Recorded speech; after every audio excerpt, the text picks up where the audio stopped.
ஆக்சுவலாக பிகினிங்லேயே வந்து வி ஹேட் அ திங் எப்படின்னா சினிமா ஹேப்பன்ஸ் இல்லையா, சினிமா வந்து அது வந்து உருவாயிட்டு இருக்கும், இந்த மாதிரி தான் சினிமா.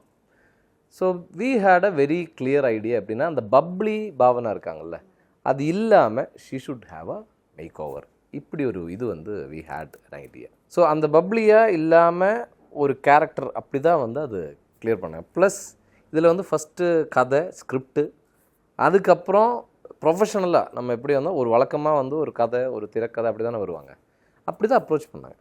அப்ரோச் பண்ணிவிட்டு இவங்கக்கிட்ட கதை சொல்கிறதுக்கு இவங்களுக்கு கிடைக்கல, புரியுதா? ஏன்னா நான் இங்கே இருக்குது, நவீன் பெங்களூரில் இருக்குது, ஷீ இஸ் அட் ஒர்க். கதை சொல்கிறாங்க, கதை ட்ரை பண்ணுறாங்க, கிடைக்கவே இல்லை. ஏன்னா வீவர் திங்கிங் கதை சொல்லிவிட்டு ஃபஸ்ட்டு ஏதாவது ஒரு வேலிட் சஜஷன் வரும், ஏன்னா இவ்வளோ படம் பண்ணியிருக்கீங்க.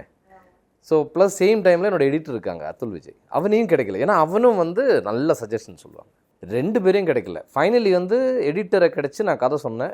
ஹீ செட் இப்படி இல்லை, இது இப்படி இருக்குது அப்படி இருக்குது. ஸோ அது ஆட் பண்ணாங்க. ஃபைனலி வந்து நவீன் கிட்ட பேசும்போது நவீன் என்ன சொன்னீங்கன்னா, லெட்ஸ் கோ ஃபார்வர்டு, நம்ம படம் வந்து ஸ்டார்ட் பண்ணுற மாதிரி போவோம், அதுக்கப்புறம் என்னைக்கு கதை சொல்ல முடியுமோ அன்னைக்கு கதை சொல்லிவிட்டு வி கேன் நைட்டுக்கு நைட்டு உட்கார்ந்து வந்து if there she says some suggestion we can do it. அதுக்கப்புறம் தான் டைம் கிடச்சி போய் கதை சொல்லி தென் ஆக்சுவலாக லிட்ரலி நைட்டுக்கு நைட் உட்கார்ந்து அதை அப்டேட் பண்ணாங்க.